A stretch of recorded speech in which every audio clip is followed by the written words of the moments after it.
What it do? It's a 3 Dude Fantasy Football podcast, video edition, ahead of Mother's Day weekend. So hopefully you got your Mother's Day stuff done. It's super important. But the one thing that never stops is the NFL news cycle. First off, gentlemen, what's up? What's going on, man? It's been a while. Good to see you. It's been a minute. Last time we were all together doing something, we went through that draft crash course on going live talking about the NFL draft. And now things are starting to settle down. Next week, the NFL schedule comes out. We can start pounding through our team capsules, looking at our division previews. It's a lot of fun. And when you look back at the draft, I'm still thinking about that first round and 6 quarterbacks in the top 12. It was absolutely bonkers. And, the Michael Penix story now with Kirk Cousins and all that news coming out. When you take a step back, just what did you think of that? The opening round and just kind of the feel of the draft this year? From my perspective, the opening round was crazy. It was fun to be live. So first off, let's mention that, right? It was fun to be live and kind of react with you guys because that was fun. But we actually saw a lot of potential starters for fantasy go. So it was kind of nice to watch because it was a very offensive loaded first round. So we saw defensive guys go towards the end, but there was a lot of talent that went in that first round and the draft in general. So I really enjoyed just seeing all those names go places. Some of them I think have more long-term value than redraft leagues, but there's definitely value out there. Yeah, I just couldn't believe that many quarterbacks went that fast. It was just funny to see. 12. It's like it was pandemonium in my opinion. Well, it's a league. It's we always know the quarterbacks get pushed up regardless, and then with the way the top 3 were, those were quarterback needy teams. So we knew that was going to happen for sure with Caleb Williams going to Chicago, Washington ended up going Jaden Daniels, Drake May to New England, and then we were just kind of wait and see. But we thought more of that was going to happen in the teens when he got to, of course, Minnesota, getting J.J. McCarthy at 10, but it was because of that curveball Michael Penix at 8, and then Denver Broncos sitting there with Bo Nix at 12. And, of course, that's going to have huge fantasy implications because I think at least 3 of those dudes are definitely going to be starting the season as quarterbacks. And we know one of those for sure. And the Bears, they're not trying to play any game like say you have to earn it or going to camp. Caleb Williams is announced as their starting quarterback. It's a no-brainer for Chicago with what they've done this offseason. They've gone all in on the young quarterback, acquiring Keenan Allen, drafting Rome Odunze at number 9 to pair him with DJ Moore, DeAndre Swift. This is simple to me. Caleb Williams being named the starter. Don't play around. Get going. Let him play. I mean, I knew Caleb Williams was going to be announced the starter in November. So this wasn't a huge surprise, but I think it's good because it just gives Caleb Williams that confidence to be, hey, I'm the starter.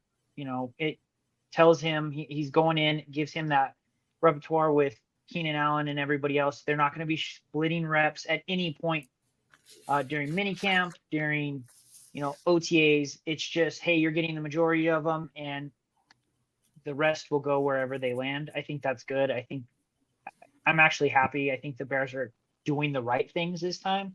Yeah. I'm really excited to see where they go. Yeah, that's only just going to add to his confidence. He, in my opinion, he's already pretty confident, individual. So that's just going to accelerate things for him, I think. So. Yeah, and we look at Caleb Williams coming in. He's of the last few draft classes, he's been that hyped up guy. And we kind of hit Trevor Lawrence territory of the next one, the for sure guy we know for about the last 2 years.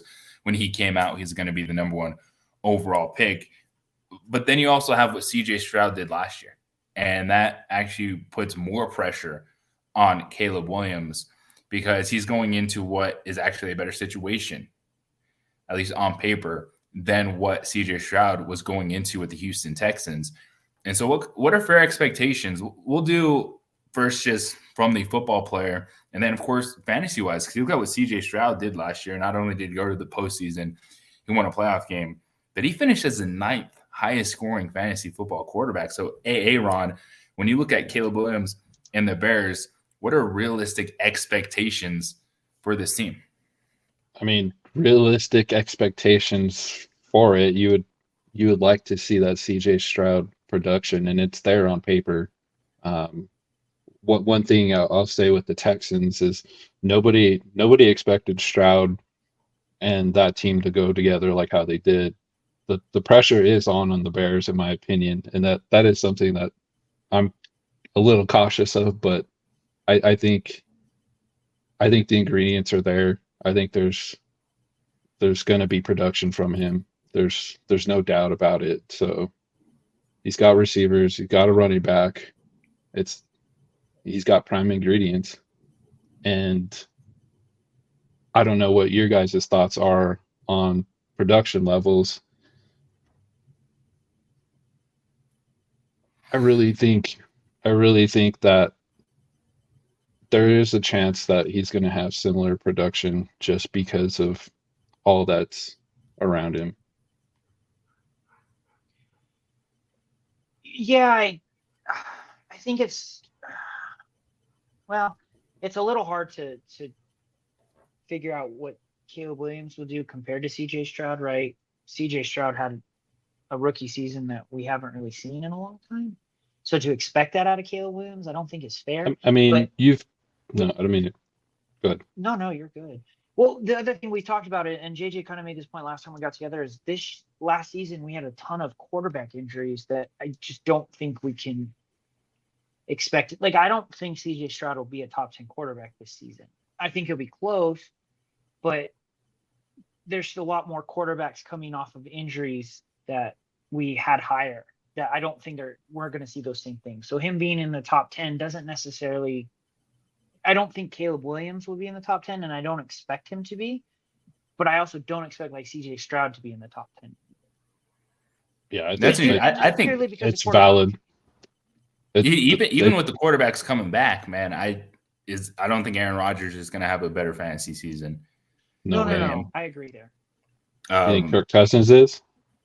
Kirk Cousins would be a name that could push him, because if you look at the group he was around, CJ Stroud last year, Baker Mayfield went 10th, and I think probably everyone is expecting some regression just because we haven't seen that consistency out of Baker Mayfield in his career, even early on when he was successful with Cleveland.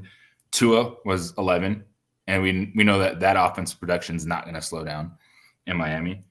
Boy, Trevor Lawrence and Jacksonville was 12, and then it's like Sam Howell and Russell Wilson, and Sam Howell is now a backup quarterback in Seattle.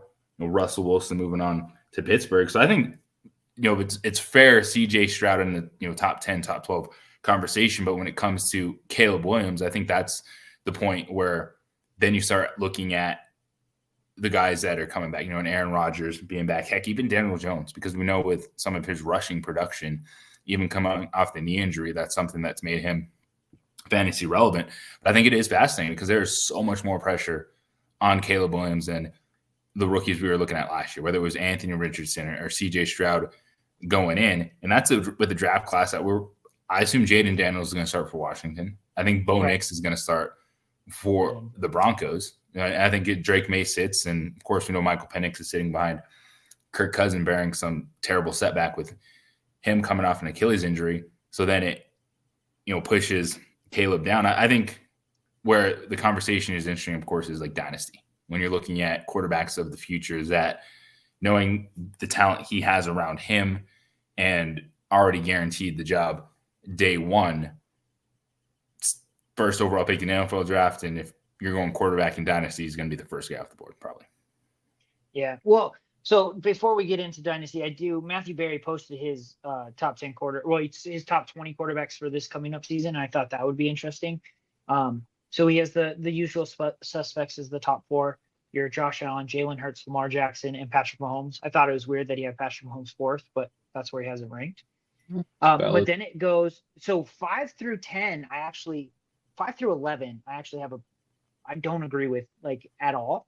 So this is kind of where I'd like to get your opinions. He has Anthony Richardson 5, CJ Stroud 6, Joe Burrow 7, Kyler Murray 8, Dak Prescott 9, Jordan Love 10, and Caleb Williams 11. So already a top 12 quarterback. Yeah, he has him as a top. So his 12th quarterback is Brock Purdy. And then Jaden Daniels, Trevor Lawrence, Kirk Cousins, Tua, Jared Goff, Matthew Stafford. Justin Herbert is 19 and Aaron Rodgers is 20. Yeah, I was going to say, JJ, did you say Trevor Lawrence was the 12th highest scoring quarterback? He was last year, yeah. Yeah, for as difficult, in my opinion, as a season that was, I definitely think that Caleb Williams could kind of have similar production, because that Jacksonville offense, it's like Trevor Lawrence, still had, plenty of touchdowns, but, there was a lot of injuries, there was a lot of bumps, and it was an offense that's probably, if you look at it, 1-to-1, Bears offense, their players are better in each position. So that's my thoughts on that. So that's kind of where he fits. It was probably about 12 or 13. That's where I would put Caleb Williams, but that's just my opinion. Well, and I think to this point is that's so with 4 points per passing touchdown, and I think what you see with Matthew Berry, the way he's looking at it is he's leaning on the running quarterback still. Yep. And that's going to be a big thing with Anthony Richardson, because the Colts coaching staff has said, even despite his injuries, like they're not going to tell him to stop running. They don't want to take that away from him. So I think you definitely see that weighted there. Now, the name you said last, I'm totally fine with. Like Aaron Rodgers is not, to me, a fantasy relevant quarterback anymore. He really hasn't been for so long. My biggest gripe was actually 5 through 11 is where I was like, man, this is. It was just a surprise when you start looking at it, right? Because we know Lamar Jackson, Josh Allen, Jalen Hurts, Patrick Mahomes, but essentially he has a rookie quarterback coming off of an injury and that we only saw 4 games from as number 5. He has CJ Stroud as 6. So, I mean, I don't have him there, but I don't think he's wrong for thinking that. He has Joe Burrow coming off a major injury at 7. Kyler Murray, who we haven't seen perform fantastically. He's performed, but he's also in a new offense. And even having Caleb Williams at 11, like I would have had Jordan Love higher than 10. I would have had him above some of those other guys. So, yeah, Jordan Love's definitely a spicy pick for me. I think he has potential to keep moving forward. I think quarterback both ways too. Yeah, I think quarterback this year is fascinating. The depth that's there. If you wait, the top 4 are going to go off the board quickly. But waiting and then kind of picking where you feel comfortable attacking the offenses, because, if you're already looking at the rankings coming out, people are going to use those rankings, right? Matthew Berry, things like that. And if, Jordan Love, Caleb Williams are 11, 12, 10-team leagues, you could be waiting until 10th, 11th round maybe on some of these guys. I think ultimately Caleb Williams is one of those that in just regular redraft leagues ends up going a little bit higher just because of the buzz of it's number 1 overall pick. Everyone's going to be talking about the offense. So I could see his ADP just get pushed up when draft season comes around, but I still think it is a fascinating conversation that he's locked in. The Bears are not messing around, and now we can factor that in, the entire summer as we get ready, because while it's not announced, I'm still anticipating Jaden Daniels to be the starting quarterback. And I think Jaden could probably flirt with some good numbers because of his rushing ability. And so if you're waiting, even at these rookie quarterbacks, I think it's interesting value there, because we're seeing too, and this will kind of lead us into the next thing I wanted to talk to you guys about is Will Levis. Might be a dude that you have to seriously consider, back end potential. Because what Chicago did for Caleb Williams, it's exactly what Tennessee is doing for Will Levis. And this is what you do. If you have a young quarterback, you have to go all in. You have to flood them with weapons, give them the opportunity. Because the one thing that the NFL is struggling with right now is allowing quarterbacks to develop. The leash is so short for some of these guys. If you look at just last year, Green Bay was 3-6 to start the season. And the narrative was Jordan Love ain't that dude. You swung and missed. And they're like, well, you know what? Let's let him play out the season. And we all love Jordan Love now. And so you have to give these guys an opportunity. And what Tennessee is doing, I love their offseason. Mike Vrabel wasn't a bad coach, but they moved off him. They got rid of Derrick Henry. And what did they do? They brought in Brian Callahan, offensive coordinator from Cincinnati. Will Levis going into his second season. They gave the bag to Calvin Ridley. They signed Tyler Boyd, which is a gigantic signing because Tyler Boyd knows that offense from Cincinnati. Yep. He can help Will Levis. And, oh, by the way, I'm happy. Like, I'm fine with what they did at running back with Tajay Spears and Tony Pollard. I think both those guys could have RB2 value. But I love the opportunity that they're giving Will Levis. They said, all right, we invested in you. We're going to give you all the weapons we can and go. And then from a fantasy perspective, that opens up, I think, a lot of interesting options that you might not have to pay up for come draft day, because I think there'll still be a lot of hesitation with Will Levis playing quarterback in that offense. Yeah, there's definitely going to be hesitation just from the visuals from last year, but it's the same thing that was going on with the Bears, kind of like how you said. It's the potential is there. It's like the offense is built around him, so I was like, it could be interesting. You could see Will Levis in your lineup. Well, from a fantasy perspective, way too early in the offseason, this is the most excited I've been for the quarterback class, where in years past I've been like, I want to get a top 5 quarterback. This is one of the few years where I might not take a quarterback till 13th, 14th, 15th round in our 10-team leagues, because I like Will Levis and I'm willing to take 3 if I have to. I like Justin Herbert still. 3 quarterbacks? 3 quarterbacks. If I take them late, right? Like if I go 13, 14, 15, I just take flyers on a bunch of them. Will Levis, I would take. Tua's ranked 16th in Matthew Berry's thing. Justin Herbert's ranked 19th.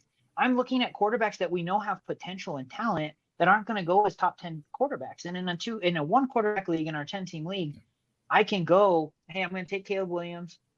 I'm going to take Tua as a low floor guy, and then I'm going to take another flyer, whoever that may be, a Will Levis in this scenario, and be pretty confident and have a fantastic team, which we always tell the GMs, hey, load your quarterbacks up with talent around them. Hey, we can do the same thing in fantasy football.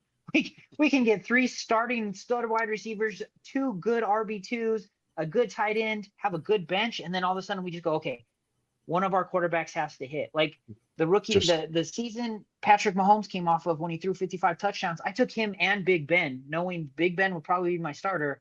Patrick Mahomes throws 55 touchdowns. I feel like a genius, right? Like this is the kind of scenario that we're in, where this is the most excited I've been since a season like that, where you're like, I like this guy a lot, Will Levis. I can take some guys that I know have lower floors, but it'll go super late and still have a good quarterback and with a high upside. I love that thought process too, especially if you want to invest in someone like a Joe Burrow, and then it's easy to back him up with one of those rookie quarterbacks or even an established quarterback in this. Because if you're looking at, Tua being outside of the top 10, you just laid out the perfect scenario to stack up everywhere else and then take chances. And one thing we saw with Will Levis is we know he'll push the football downfield.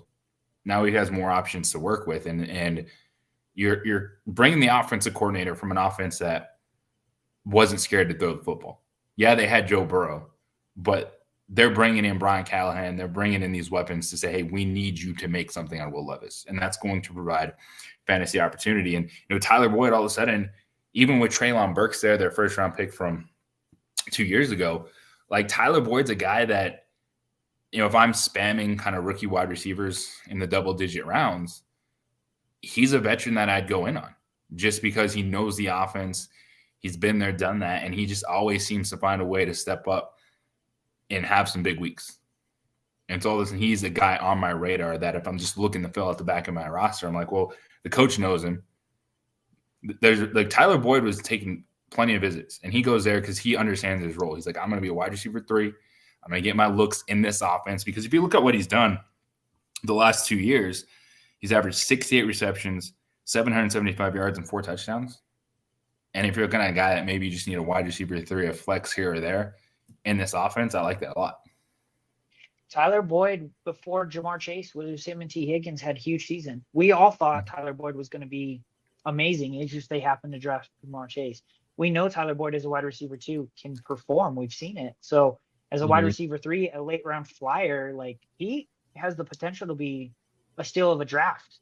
because you get him late, and I agree with you 100%, Jay. Like, I don't think I can disagree with any of your points, but I also have seen his potential upside. Like, that season he came out before Jamar Chase, he helped a lot of people get to the fantasy playoffs because he went on a massive run.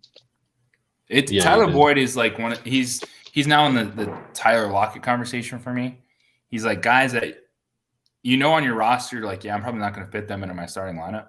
Right. But if something happens, like Jack Smith and Jigba sprain an ankle, DK is hurt for a game, or same thing, like Nuke gets a little banged up, Calvin Ridley, you never know with him sometimes. Like, that's just that confident insurance policy I like in the back end of my roster. Yeah, I agree. I 100% agree. And the other thing is, and I just wanted to touch on this with Will Levis, he also runs. He can scramble. He does do it from time to time. I mean, I watched him run all over the Dolphins defense in the fourth quarter. So he's not afraid to do it. And, that, as we've talked about, unless you're in a 6-point passing touchdown league, rushing touchdowns are worth more. Yeah, so it's what's going to push up the rankings for sure in this. And let's talk about that AFC South, because we've already mentioned, 2 quarterbacks. We brought Anthony Richardson in the conversation. We just hit on Will Levis.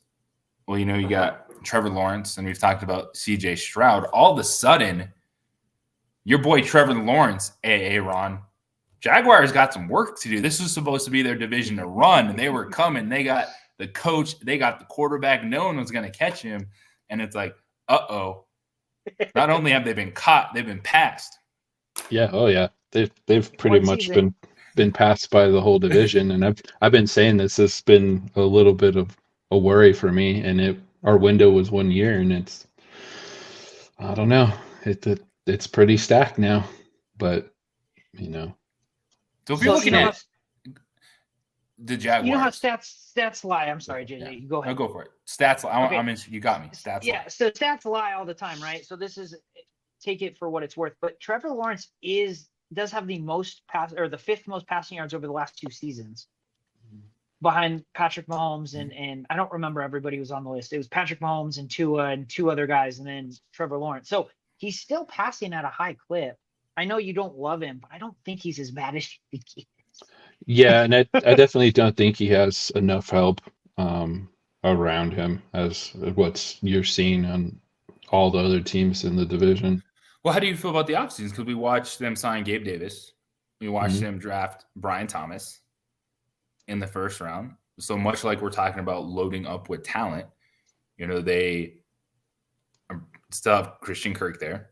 Evan Ingram relit his career. Etienne was phenomenal in the first half of the season last year. Like, so this is pretty much no excuses for offensive production.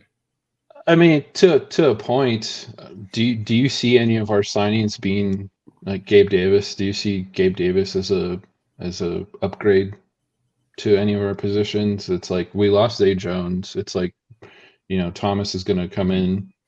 Zay Jones was a red zone target. Him and Evan were great in the red zone, and now it's just going to be Evan for what I can see. But I'm interested to see what role they use Gabe Davis in. Do they allow him to do a little bit more, or is he just going to be that kind of take the top off and let Thomas and Kirk work underneath? Because Gabe Davis, when healthy, he can produce some big games, and that is kind of what you're looking for. The back end of his ADP is going to be a lot lower than it was when he was in Buffalo. Last season, and he has a quarterback that can back it up. The other player I like on your guys' team, which we talked about Travis Etienne, but I like Tank Bigsby a lot. As long as I know he's one of those guys though that has the potential to come in and steal some goal line carries. He definitely has it. He just needs to stop fumbling. That's literally it. Like, we want to give you the ball, but every time you had too much buttered popcorn before the game. But when you Etienne was super effective though in the red zone. Etienne was, but I know where Steve's coming from too, because there is talk about reeling in a little bit of production away from ETN because it's just too much. He's having too many touches. So could we be looking at a productive get to a point of like Zeke and Pollard, where I'm talking like 3-4 years ago, where Zeke was still productive, but Tony Pollard had those games where everyone then fell in love with Tony Pollard.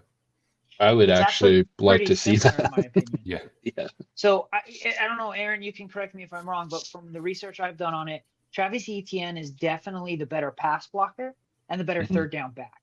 So Tank Bigsby, though, has the explosive play like Tony Pollard did. That's what it reminds me of. It has that potential, and that's why I like watching Tank Bigsby run, because it's just, you're not wrong. He does fumble a lot, but he's so fluid. And when you watch him hit the hole, it's very just kind of see and go, and it's why I think he can be productive. And I like Travis Etienne because he's going to protect your quarterback on third down and get those hard yards, close to on third down when you 3rd and 1. You don't mind giving him the ball out of the backfield or for a short run.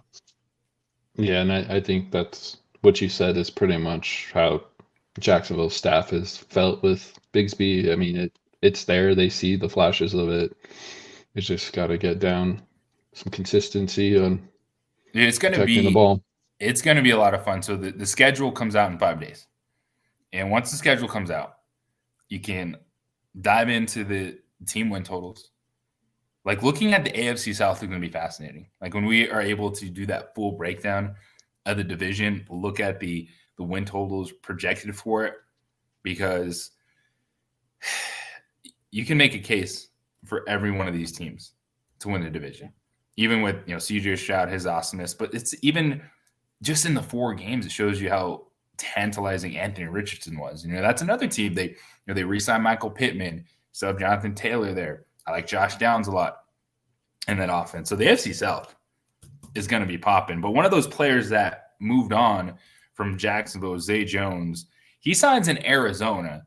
And all of a sudden, you got to talk about Zay Jones on the radar when we're talking about building our rosters, because we know there was just such a lack of pass catchers for Kyler Murray. Marvin Harrison Jr. skyrocketed. We're already talking about him high glowingly. And then, Steve, you're mentioning some things where he was already even projected as like a 3rd-round pick. Yeah, he moved up high. Like, I was like, oh, that's crazy. So we know the ceiling for him is going to be really high. But Zay Jones has an opportunity to go in there and win a wide receiver 2 job in an offense that has a productive quarterback. We've seen Kyler Murray make the playoffs. It's a coaching staff that Jonathan Gannon came over. They're able to set a foundation, get Kyler Murray on the field at the end of the season, so work off some of that rust. But Zay Jones, all he has to do is beat out Michael Wilson, Greg Dortch, Zach Pascal. And this is a dude that you go 2 years ago when he was healthy in that Jaguars offense. Zay Jones had 82 catches, 823 yards. So can Zay Jones be a wide receiver 2? And if he does win that job, where does that put him? So my brain says no, because for only one reason, and I still fall back on this. Quarterback can only give 2 targets the ball. Okay. Marvin Harrison Jr. is clearly, he's going to be the number 1, right? They drafted him 4th overall. He's going to be the number 1. Now, I don't know how much I believe this, but it's the true belief Trey McBride is the number 2 target catcher, right? So can we then go also Zay Jones? I think you have to believe one. You can't believe both. So either Trey McBride is going to be that, or it's going to be Zay Jones. I don't believe both can exist fantasy relevant for a whole season. And if Trey McBride's going to be drafted as a top 10, top 5 tight end, I don't think you can then say Zay Jones is going to be a top wide receiver 2. He might be a wide receiver 3 flex. Yeah, and I think it just depends on what side of the line you fall on. If you think Zay Jones is going to be it, it's like, McBride's going to fall down a little bit in your rankings. I definitely like Zay in Jacksonville. I was sad that he was banged up and went through all the stuff that he did, but he's definitely good, and he could produce like how he did previously. I don't see it's one to watch. Issue. I'm not. So what I was saying is I don't think he's going to be a wide receiver 2 for fantasy, but if he ends up being the wide receiver 2 for Arizona. No, that's someone that, it's Tyler Boyd-ish. Like, all right, you're gonna consider him. I get what you're saying. There's definitely going to be points from him. He will be on rosters. He will. I truly believe Marvin Harrison Jr. probably is going in 3rd round, and he probably should. He's probably going to get drafted appropriately. In a year or two, we might say he's a 1st-round pick, because we've seen Kyler Murray force feed one target. Like, he did it with Duke. He's just going to do it. He did it his whole career. So I think Marvin Harrison Jr. might be the beneficiary of that, though, and he usually doesn't have a huge wide receiver. Well, I'm interested in seeing it because they never really had someone opposite Nuke Hopkins. Like, they never really were able to overlap like Nuke and Marquise Brown and a healthy Kyler Murray. So while and Rich Gannon did do a pretty good job with A.J. Brown and Devonta Smith. Yeah, and so Jonathan Gannon. I'm sorry. Shout out to Rich Gannon when he's out there slinging it for the Raiders. I'm sorry. Yeah, Jonathan Gannon. That's a Freudian slip, I guess. Well, that's impressive because Jonathan Gannon was the defensive coordinator in Philadelphia, but he's still able to come in and have a forward-thinking mindset of they draft. They didn't mess around. They knew the biggest need was, all right, Kyler Murray needs help. If you have a quarterback in this league that you think has high upside, you have to give them weapons. So they didn't mess around. They put that pick in. Getting Zay Jones. Zay Jones visited he even made a visit to Kansas City. So that tells me a lot that he decided to sign in Arizona because he feels he could have a legitimate shot at a 2 role. I know we were having some fun back and forth on draft night. Like I think Trey McBride is a really intriguing prospect for me as a top 10 tight end kid out of Colorado State because Kyler Murray, even with like Marvin Harrison Jr. being the number 1, he'll be successful if he gets others involved. And now he kind of has a little bit more weapons than he's been able to have. So that's definitely going to be, something to watch. And I know when it comes to this point in free agency, like Zay Jones was an interesting one to me because I could actually see him, making an impact as winning a wide receiver 2 job. There's some other names that sometimes it happens and like it's signed, but I don't think it means anything. And I do want to start with Odell Beckham Jr. I know you popped on and talked about that, Steve. Like that's one where I think, hey, good teammate. People like playing with OBJ. He'll probably keep Tyreek Hill happy because they just having that vibe in the locker room. But when it comes to fantasy football, you're talking about a dude that had 35 receptions in Baltimore, and then you go to a Miami team and the 3rd wide receiver had 27 receptions overall last year. Yeah, if we're being honest, it's a good signing from a football standpoint. The Dolphins need a bigger slant receiver who's not, 5'9" and 180 pounds. So Odell kind of fits that. Hey, I can run a quick slant and I have the potential to take it to the house. I don't think we're going to see. So my perspective, right? We talk about those guys we want to take late. Odell will go later in the draft. I will not be drafting Odell Beckham Jr. I will be loading up on fantasy quarterbacks, or I'll be loading up on rookie wide receivers who have a shot. That is much more where I'd rather go because I don't think Odell's going to have the impact unless one of the Tyreek or Jalen get hurt. And now if that happens, okay, then maybe we need to readjust. But I don't sounds like a waiver wire deal for me. Like I'll wait. Right. Yeah. If I need to rather spend some money on a weekend, I'll do it then. Exactly. I don't want to waste a draft pick on hoping somebody gets injured. Yeah. It's one of those signings that, I've actually had this conversation on air. My co-host Jeff Symbieta on the opening drive. And he's like, oh, BJ went to Miami. And I'm like, big whoop. Like sometimes it happens. It's like when Dalvin Cook signed in Baltimore. It's like sometimes things don't matter. Like you're lost. You got to play the cricket noises. Lost on a depth chart. This is more like ultimately his like base salary is like $3 million. Yeah. You bring him in there, does his thing. The dude that I'm drafting is Jalen Wright. Yeah, me too. There will be 3 running backs rostered from the Miami Dolphins. this season. Because you're talking about the second fastest running back at the combine in that offense. Somehow, some way, that dude's going to have a 40-point game this year. I don't know when it's going to be, but it's going to happen. So I love Jalen Wright. In a dynasty, I have him high because potential long-term, right? Raheem Mostert's not going to be around forever. Him and Devon Achane, I think, are a great kind of tandem. But last season, and what we've seen from Miami historically, Raheem Mostert never makes a full 17-game season. I almost said 16. 17-game season. He missed the last game this season, and the season before he missed the last 3. Devon Achane missed a good 4-game chunk in the middle of the season this year, and Jeff Wilson also missed time, which I don't even know if he'll be on the team. Jalen Wright is very much the flyer I want to take, and I might draft him a little high and let him sit on my bench for weeks because I agree with you. I think he will have a 40-point game because it's Mike McDaniel's offense, and if these other 2 guys are hurt, he's a fast dude. He's going to score 50-yard touchdown at some point. Yeah. Is the Broncos on the schedule so they can score 70? I don't think so. But even if not, it's just, Mike McDaniel, his identity exists in the run game.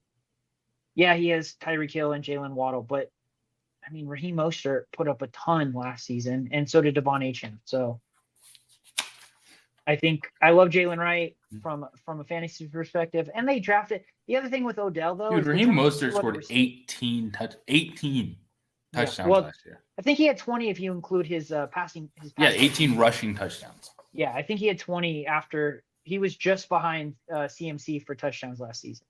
He had 21 total touchdowns. Yeah, that's insane. Yeah. So, and that's what they do, right? They're going to give those fast guys the ball and see what happens. Yeah, so I'm all about speed in the Dolphins. Like what we saw with Achane last year, it's like, yeah, you got to take your chance with Jalen Wright. But speaking of rookies, so Malik Neighbors, first-round wide receiver from the New York Giants. Jaden Daniels, first-round pick for the Commanders. They were teammates at LSU. And they were, yapping in the podcast the last couple weeks, and it came out that they had a bet. They were bet at $10,000 and who's going to win Rookie of the Year. And we know we can't do that. And it's kind of a gray area now with the new gambling rules where player wagers aren't talked about the same way they were if you're betting in the locker room with your buddies. So they squashed that real quick because we've seen Jonte Porter in the NBA get suspended for life. We saw the gambling issues from Calvin Ridley dropping a year, the multiple guys that suspended last year. So they squashed that really quickly.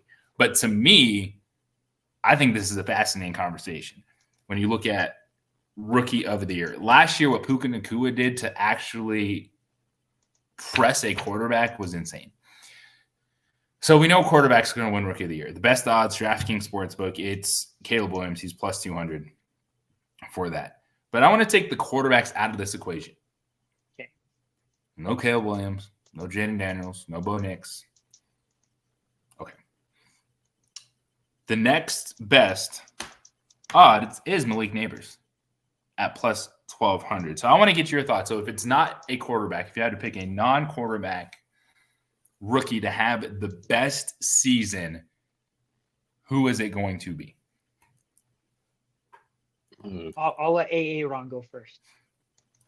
So Malik Neighbors is the favorite without quarterbacks in there. Marvin Harrison. I'm trying to look at rookies right now. Marvin Harrison Jr. is plus 600. Okay. Yeah. So he is the favorite of the non-quarterbacks, of the skill players. So he's plus 600. Malik Neighbors is plus 1,200. But then, of course, you got Xavier Worthy. It's going to get a lot of buzz. You start looking at the running backs where they went. I know who my guy is. I'm just wondering if you guys have any rookies that you like. I think no, go ahead. I do like Malik Neighbors a lot, but I think it's Marvin Harrison Jr. Exactly. I think they're not wrong at plus 600. He was head and shoulders above every other wide receiver. That's why he went 4th overall. I think he walked into a better situation. I think the name, quarterback wise. everyone loves that name. Well, that's going to help a little bit. With a really good quarterback is kind of my perspective. So if you're, well, my opinion, a good quarterback. So I think Marvin Harrison Jr., but I think you could make an argument for Malik Neighbors. And absolutely.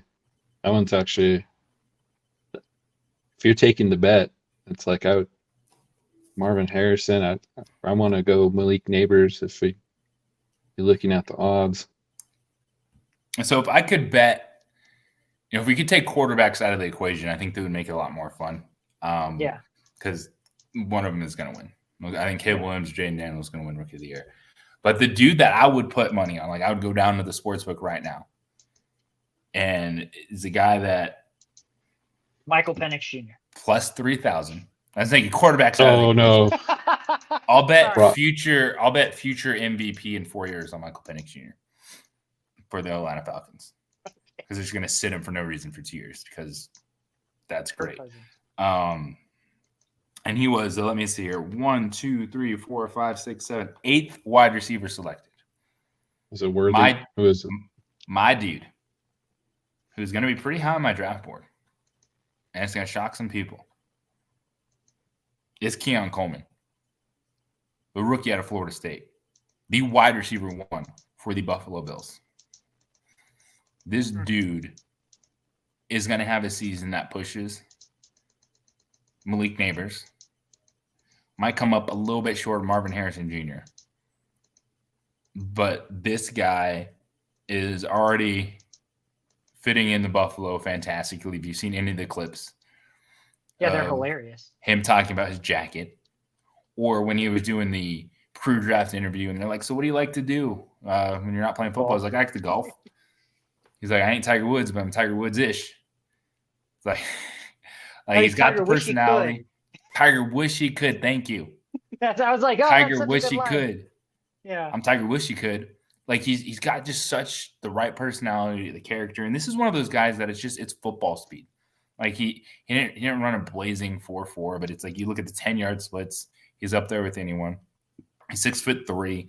He makes all the plays. Like this is someone that I could see Josh Allen just falling back in love with. Is, soaking up so many targets in this offense, even as a rookie, because Stephon Diggs is out of town. Gabe Davis is gone. I think Keon Coleman could have the second best rookie wide receiver season and really be nipping at the heels of Marvin Harrison Jr. Yeah, I can't argue against you. He walks in as a wide receiver 1, so. Yeah, he does. Yeah. Looking at who's there, it's like Curtis Samuel, Shakir, Claypool. I mean, you could make an argument for Worthy just because there's no one. Yeah, Kelsey's there, but Hollywood Brown's there. See, I see Worthy as more of a bit player. Hollywood Brown. Like I'm just not buying that he's fast. He's going to explode in that offense. I think they'll manufacture some touches. Tyreek Hill took 4 or 3 years before he really took off in that offense. So, Andy Reid's offense is probably not easy to comprehend. No. Like he's gonna score. If Kadarius Toney can score some touchdowns, this dude is gonna score touchdowns. Because of all people, if they can find Kadarius Toney awaiting in the end zone, Xavier Worthy is gonna have his opportunities. I just don't think it's gonna be as quick as people think because it's Chiefs. It's he's fast, and so he's not a 1-for-1 replacement for Tyreek Hill. So he's not someone I'm ignoring, but I think Keon Coleman is a dude that you can get a lot cheaper than those other guys because he was the first pick of the second round as opposed to going in the first round. And I'm just saying, I'm probably gonna end up overdrafting him because of the way I'm talking it up, and especially in our league, I don't want one of you guys to get him. So I'll just be the random you took who in the 7th round? Yes, yep. But that's it. You gotta take the guys you like. You get the players you want. You build the board the way you want for your fantasy football team. And speaking I said I love Jalen Wright. I'll probably have to take him super early too. Right when I take Coleman, you'll take Wright because then we'll be just looking at each other like, it's that time. He's coming for my We're going for our guys. So you got to figure out who you like, Aaron, and then you can tell the world. And so we can steal that player too. Rookie for fantasy football. Speaking of drafts, you were talking a lot last year about different leagues you were in, and it was really intriguing because I am a traditionalist. I'm in like one or two redraft leagues. You know, our league that's been consistent where, you know, you have one keeper and then you redraft your whole team. We did start a dynasty league, so, you know, it's pretty basic. It's familiar. But there's a lot of ways you can play fantasy football, and I know you've been dabbling in some of those, Steve. What ones do you really like and think people should try next year if you're looking for something different? So I always recommend Dynasty because if you're a diehard fantasy football fan, which anybody listening here probably is, you can get 10 to 12 really good friends together that'll stick together for a long time. A Dynasty league is fantastic because you draft for the future instead of just drafting for that season. So there's a lot of different thought processes. I mean, we watched in our Dynasty, somebody went for, I'm just going to win a title in the next year or two, and then I'll rebuild my team. And then you have other people who are like, no, I'm going to take really young. And those teams are becoming very productive now. So I always recommend those leagues. But my favorite, like, off the wall leagues is I did a vampire league, which is one of the most interesting leagues I've ever been in because it's completely different than anything you've ever done. We had 10 players and 9 people draft, and then the 10th person just gets to pick players off the waivers. And how we performed in that league was you draft who you draft, and you don't get to make any pickups or additions, or like, that's your team. If you get beat by the vampire, they can steal anybody off of your starting lineup and put them in their starting lineup, and you have to accept the trade. So there was 2 different thought processes. Some people would start their backups and let the vampire win and still somebody they didn't care about. And then other people were like, no, I'm going to try to beat him. And the vampire ended up winning the whole thing this year because he ended up with Christian McCaffrey and Tyreek Hill, and like, he ended up with the God Squad. Are there rules that, like, you have to play? Like, you have to start a lineup. Yeah, you have to start a lineup. Okay, so you could try to bench your studs to go against it, but. So I played in 1 week, and all of my really good players were on bye week. So I just said, okay, I'm not going to start my best players because the chances of me winning are very low.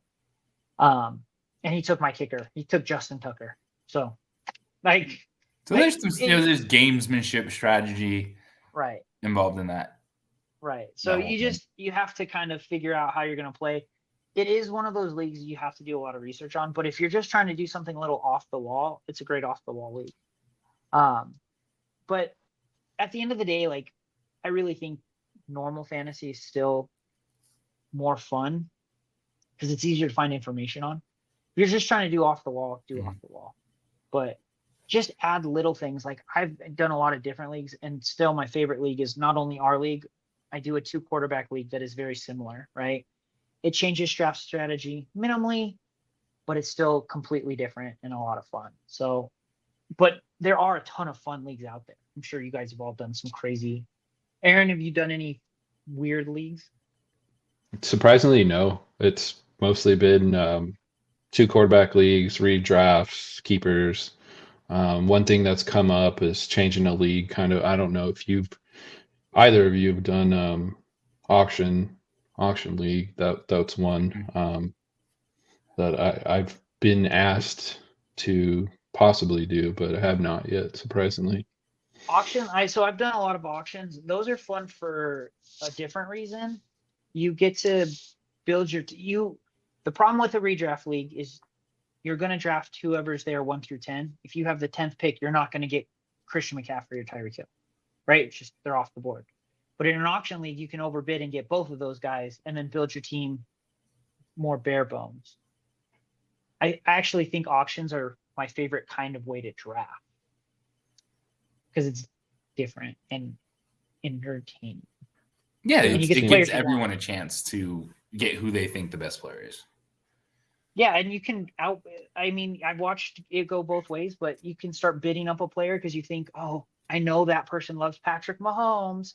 And then all of a sudden you bid $1 more than they were going to, and now you're stuck with your quarterback for $40. Yeah.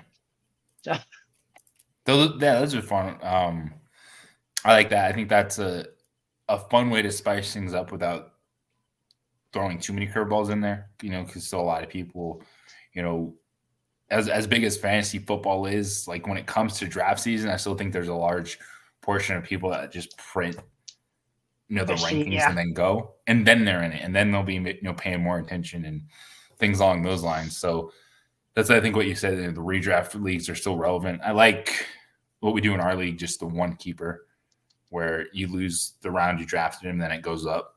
So at least at some point in time, some of that talent should get back into the rotation, and there's some strategy. Like I was one of those guys that I went YOLO and traded all my potential keepers away to try to win, and it didn't work. And now I'm kind of, thinking about a whole new strategy, even in our redraft league with no one I like as a keeper. But there's a lot of ways to spice things up. And I think one of the things that you always say, Steve, is communication is key. Whatever league you're in, try to talk, try to keep people interested, be on the same page with trades. And if you send a trade out there, maybe send a text message or let someone know. Because the most frustrating thing in fantasy sports is if there's no communication and you want to try to make a trade and it just sits there for like 3 or 4 days. Mm-hmm. And you're like, I know this person looked at his team at some point in time. Like, can you just hit yes or no? And so that's something I do as even my other leagues, my fantasy baseball league. When I talk about crazy, 18-team dynasty league. Ooh. With minor leaguers. That's fun. Oh, dang. That's nutso. Yeah. But it's crazy. The same thing. If a trade pops up, I try to look at it as fast as I can, analyze it, yes or no. I think it's the biggest thing. But didn't you have more successful trades this season when you started sending texts? Yeah, when you reach out like, hey, I'm interested in player X, Y, and Z. What do you think about this trade? Like communication is huge for trades and just to make sure your league has a good vibe. Well, and at the end of the day, fantasy is still supposed to be fun. And when you're putting a league together, it should be with people you enjoy. Because we've been on both sides, right? We've all been in leagues that suck. And it's usually you're like, dude, this one dude is just, he's not, I hate him. Like no other word to put it is like, this guy sucks. Like not a fun person. And then you've been in leagues that we all love because you get together and it's just fun. And that's the whole point of fantasy. So you should be able to communicate with your league because you like everybody in your league. That should be what fantasy is all about. Like we all get together, and I know that's not possible for everyone. A lot of people do online drafts, but that doesn't mean you shouldn't be able to get everybody's phone number and send a text. And I'm looking at this and hey, what can we do? Because the more you talk, the better the chances. Most people want to make trades. Fantasy is fun for that reason. It's fun, and there's a reason that we can sit down and just look up, and we've already been talking for almost an hour. Yeah. Because we're having fun. Talking football. 3 Dudes Fantasy Football Podcast. One of the things I'm going to have to be able to get in that Madden League with you guys, get that going, get a team. Are you guys ready for the return of EA Sports College Football, by the way? Yes. This summer? Yes. It's back. Do you see they released the cover? It looked awesome. Cover art. I cannot wait. That is one of my favorite games of all time. Yeah. Is EA Sports College Football. I might have sat in Steve's room while he was off doing things we will not talk about and just play college football back in high school because it was an unbelievable game. Well, I mean, I could sit and play Madden forever, but college football, they have so many different cool playbooks that's what makes it so fun, in my opinion. There's so much variety. Yeah. Can't wait. This is gonna be cool. Dude, this is what I'm so excited about is we all have a bunch of different ideas. We're going to be pumping you with the content. We'll have our division previews coming up. We're going to focus on the divisions when the schedule comes out, win totals, fantasy relevance. Heck, shoot, you might even watch these guys play Madden on the stream at some point in time. We can get a Twitch going, get you guys playing. We get some leagues going. We'll have to do a college football preview, breaking the game down for the people. Let's go. I'm on football. Football's awesome. That's all we care about. Football. It'll be here sooner than later. The fact that we can have a conversation about football in May and people still listen, that should tell you football's awesome. I saw it was 106 days till the next college football game.